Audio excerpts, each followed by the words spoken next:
From the wilderness of Kodiak Island, Alaska, this is Murder and Mystery in the Last Frontier with your host, Robin Barefield. In a land full of peril and vicious animals, humans are the most dangerous predators of all.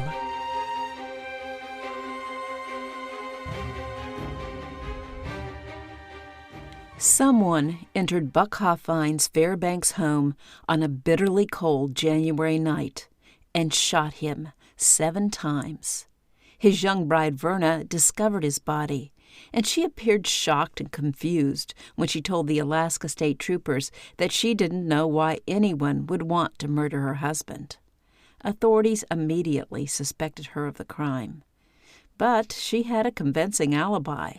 Verna Hofhines was on stage performing as an exotic dancer when someone brutally murdered her husband Buck. This crime and the resulting trial captivated the residents of Fairbanks. The trial included a Perry Mason moment and a violent offender who was not finished terrorizing the residents of Alaska.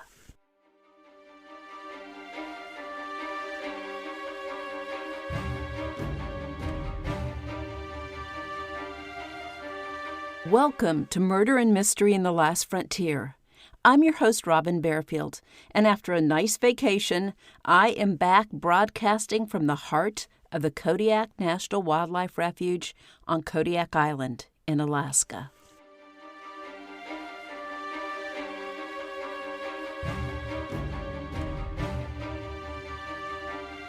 LaWayne Buck Hofhines, 22, and Verna, 23, had been married less than a month at the time of his murder, and they'd only known each other for 2 months.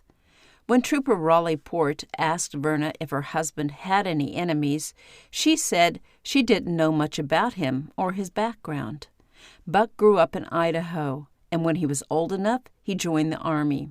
He was now a helicopter mechanic attached to the 568th Transportation Company at Fort Wainwright near Fairbanks. According to Verna, she met Buck at the Gold Rush Saloon, one of the bars where she danced. She said Buck was lonely and didn't like living in Fairbanks and working at Fort Wainwright. He wanted to return to Idaho. Verna said she was also lonely, and she believed she and Buck rushed into marriage because they felt sorry for each other. Verna married Buck on December 29, 1971. Buck and Verna lived in a trailer duplex apartment on Birch Lane, a secluded wilderness area near the University of Alaska in Fairbanks. Buck did not like Verna working as an exotic dancer, but Verna said Buck's Army pay did not support the pair and Verna's 7-month-old baby. On the night of his murder, Buck and Verna had argued about her job. According to Verna, she had dinner with her husband shortly after he arrived home at 5:30 p.m. on January 21, 1971. Then she went to her second job, where she worked with an undercover police officer attempting to bust drug dealers at the Flame Room, another Fairbanks bar. It was Verna's night off at the Gold Rush, but Verna said the manager of the Flame Room spotted her and asked if she could fill in later that night for a sick dancer. Verna agreed, but told the manager she needed to run home, check on her son, and let her husband know she planned to work late.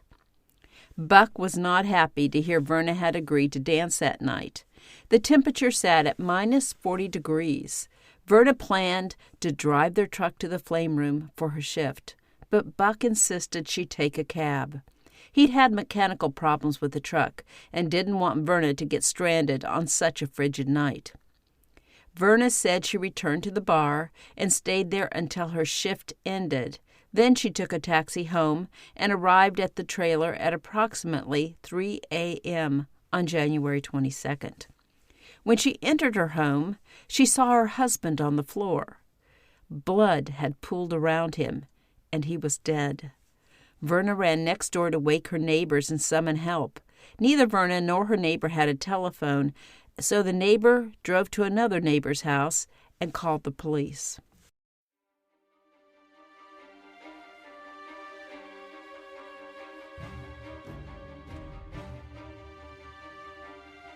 The Alaska State Troopers received notification of the murder at 3:12 a.m., and an ambulance was dispatched to the scene at the same time. When the troopers arrived and realized Buck was dead, they canceled the ambulance. The troopers determined that someone had shot Buck Hofhines between 6 to 10 times. Rigor mortis had already set in, indicating he died several hours earlier. The troopers launched a major investigation into the murder of Buck Hofhines. 9 state troopers, including crime scene techs, were assigned to the case. They interviewed the neighbors and wondered why no one had heard the shots. The young couple who lived on the other side of the trailer duplex said they could sometimes hear Buck and Verna talking or washing the dishes. How did they not hear a rain of gunfire? It was a cold January night, so the neighbors stayed indoors, and most were watching television. Perhaps they thought the gunshots were on TV. Or maybe they heard the shots but did not want to get involved. The troopers initially released little information about the investigation, but they did divulge that the murder weapon was .22 caliber, and they said Buck was shot between 6 and 10 times. The troopers found the murder scene curious. They saw no sign of forced entry into the trailer, and they found Buck's wallet in his pocket, untouched. According to Verna, the killer took nothing from the trailer. Buck's murder was not a robbery. The troopers asked Verna if she had any jealous ex-boyfriends, but she said she didn't. She did not think her husband had enemies, but she wasn't sure because she didn't know him very well. According to the medical examiner, the killer shot Buck 7 times. 5 of the shots entered the base of his skull, indicating an execution-style shooting. Police believed the killer shot Buck from a distance the first 2 times, and then once he was down, the murderer approached him and delivered the last 5 shots at point-blank range. The medical examiner said that 6 of the 7 shots produced fatal wounds. Any one of them would have killed Hofhines. The murderer wanted to be certain he or she finished the job. The murder of Buck Hofhines looked like an execution, and troopers wondered who Hofhines' enemies were. They found nothing in Hofhines' background to suggest he was involved in organized crime or a local gang. In desperation, they studied airline passenger manifests and found a taxicab driver who had suddenly and unexpectedly left town the night of the murder. They checked with the driver's dispatcher and learned he'd reported a breakdown and was out of service for 90 minutes near the Hofhines trailer when the troopers believe Hofhines died. The authorities knew no reason why the taxi driver would want to murder Hofhines, but they found his movements curious and wanted to locate and question him. While the troopers took a closer look at the cab driver, Trooper Claude Schwackhammer received an anonymous call. The caller said, "Ask Steve Carlin about his .22 automatic and who had it on the Friday night that Buck Hofhines was killed."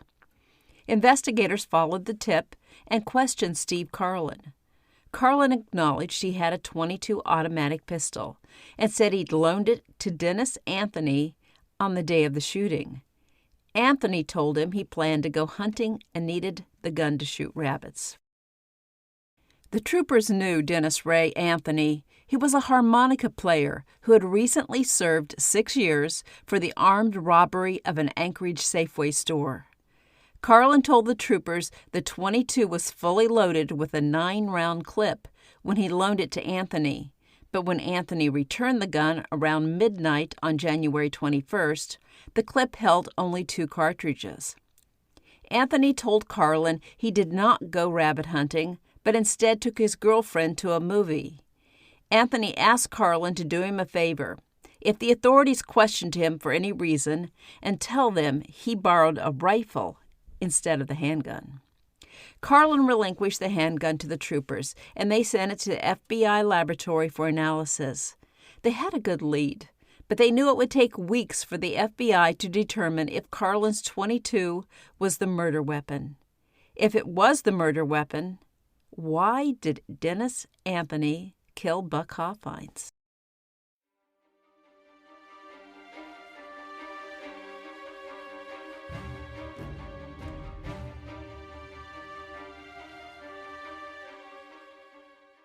Let me take a short break. I have exciting news. Any day now, my 5th novel, Massacre at Bear Creek Lodge, will be released. And for my podcast listeners, I have the first sneak peek or sneak listen. This is the audio for my trailer. Nothing is more terrifying than a serial killer in the wilderness. 3,000 huge brown bears roam Kodiak Island. These are the largest brown bears on the planet. But in the dense woods, you might not see one until your eyes meet his as he watches you from behind a tree. Kodiak bears can be vicious, but they are not the most dangerous inhabitants of the island. Someone brutally murdered 8 people at Bear Creek Lodge in the middle of nowhere. Why? And who could have done it? Who could have hated the lodge owners, Bob and Jules Bartlett, enough to hack them to death with an axe? These are the questions facing Alaska State Trooper Dan Patterson. It doesn't take him long to learn the Bartletts' 2 adult children had motives and opportunity to commit the murders. The mysterious hermit who lives a few miles away might also be the killer. Or is the monster a stranger who is still hiding in the forest? And why were the camp cook and camp helper left alive? Things get complicated quickly. Just as Patterson is following the clues, the killer strikes again, this time killing one of Patterson's prime suspects. Each time Patterson picks up a lead, new evidence shifts the course of the investigation. Who is the killer? And will he or she strike again? You'll know the answer to these questions right along with Alaska State Trooper Dan Patterson in Massacre at Bear Creek Lodge. Massacre at Bear Creek Lodge is already available at Amazon and will soon be available at all online booksellers.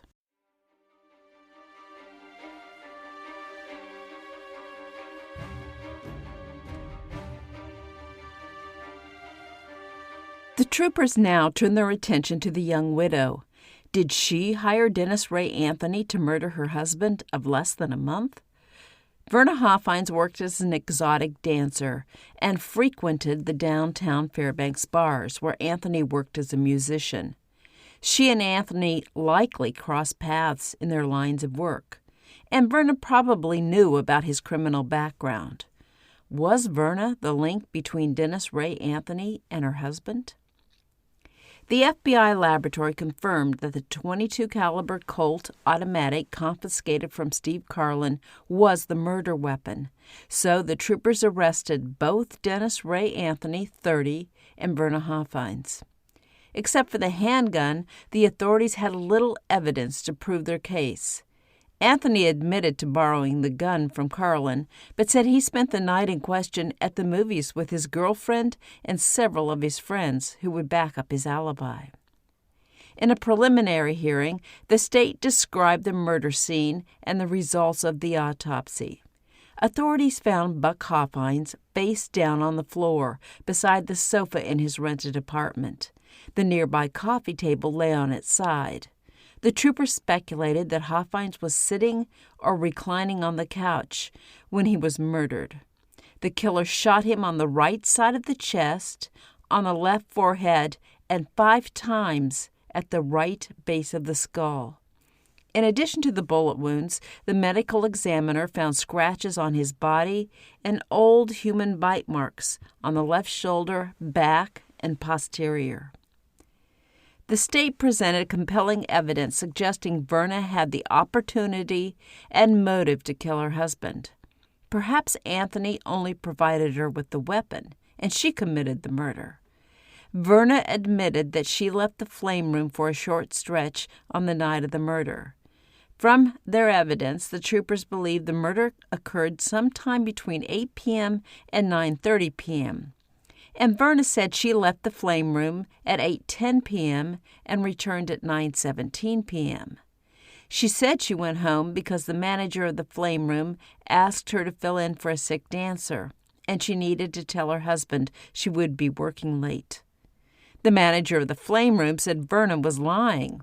She was not filling in for another dancer on the night of Buck Hofhines' murder. Instead, the manager insisted Verna approached him and asked if she could dance that night. She said she would work for free and he wouldn't have to pay her. The state also presented evidence that Verna threatened to shoot her husband with his .357 pistol earlier on the day of his death. According to Buck's friend, Leslie Avery, Buck gave the gun to him and asked him to hold it so his wife couldn't get her hands on it. Another friend said Buck had scratches on his face and body, and Hofhines said his wife had threatened to kill him. The joint trial for Dennis Ray Anthony and Verna Hofhines began on June 16, 1972. Both defendants faced first-degree murder charges. Anthony reportedly told Verna to keep her mouth shut and they would be fine. They both had alibis for the time of the murder, but the alibis had holes in them. At least one of Anthony's friends said Anthony left the movie theater for a period on the night of the murder, and Verna admitted she went home for a few minutes on the night someone killed her husband. Still, Anthony and his attorney felt the prosecution had a weak case against the pair. Spectators packed the courtroom on the opening day of the trial. Before the proceedings began, Verna's lawyer announced that Verna would like to change her plea. Dead silence followed as observers and Dennis Anthony and his attorney watched in shock.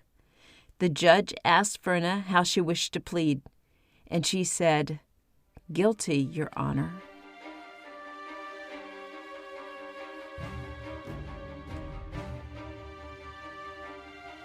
When Verna took the stand, she told the jury she'd made a mistake marrying Buck Hofhines.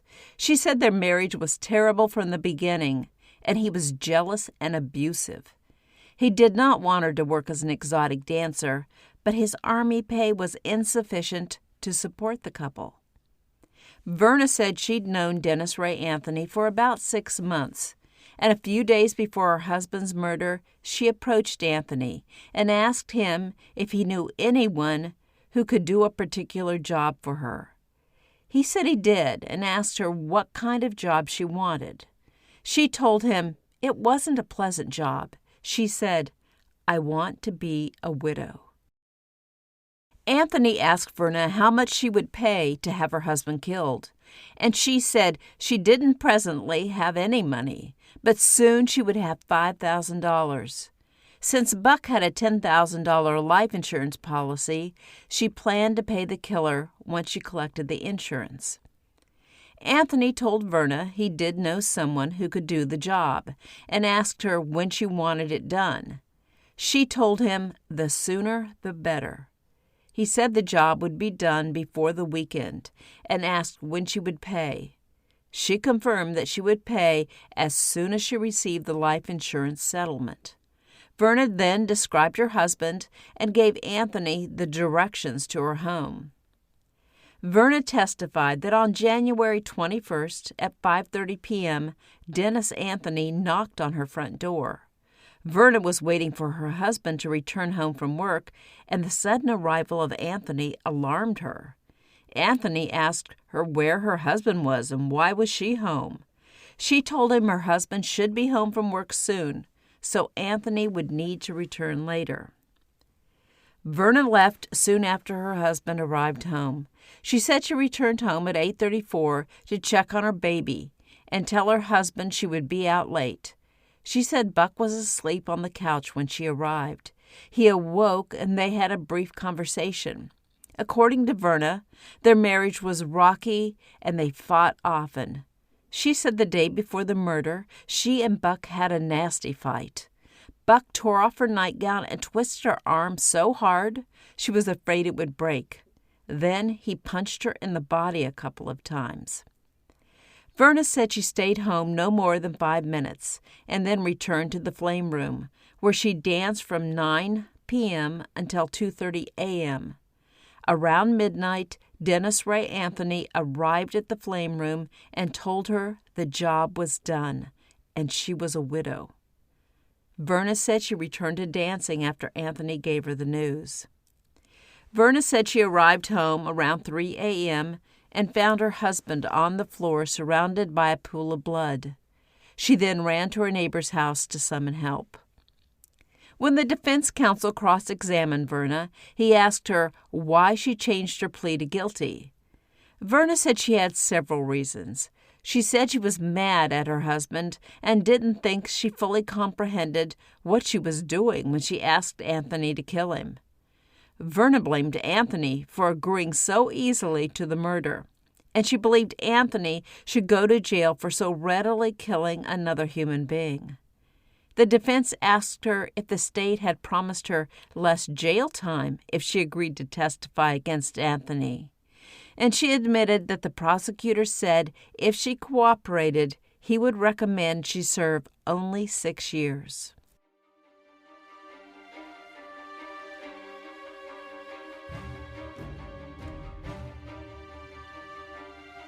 The trial for Dennis Ray Anthony continued, but his attorney could not undo the damage caused by Verna's testimony.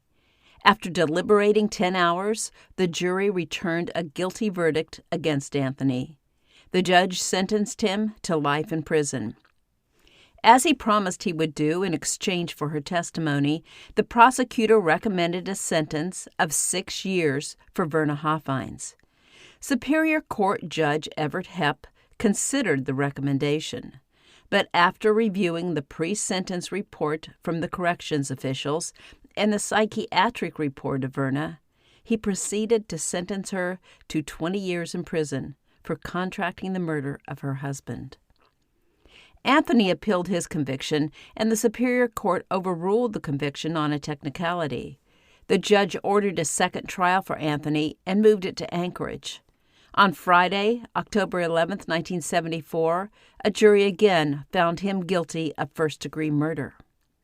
One day after his second conviction, on Saturday, October 12, 1974, Dennis Ray Anthony escaped from the Eagle River Correctional Center near Anchorage.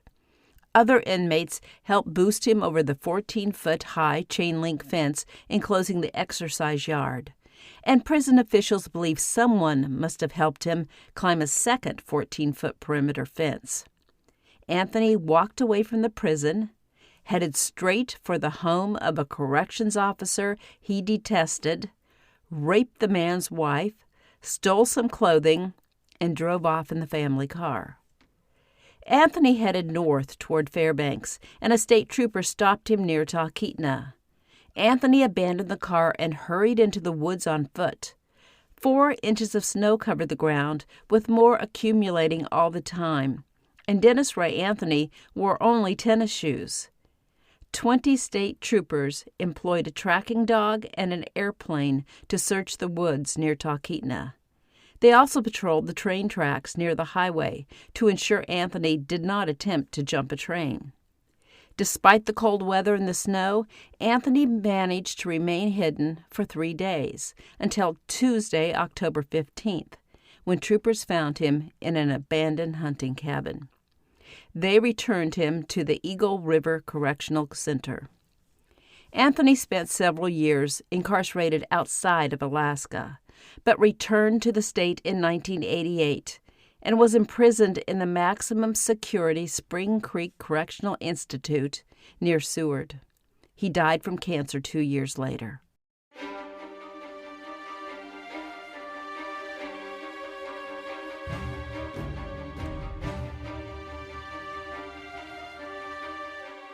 Thank you for listening, and thank you to my patrons for your support. I appreciate it. If any of you would like to watch the short trailer for my new novel, it's available on the page with my show notes on my podcast website. Just scroll down past the sources for this episode. I will be back soon with another episode of Murder and Mystery in the Last Frontier.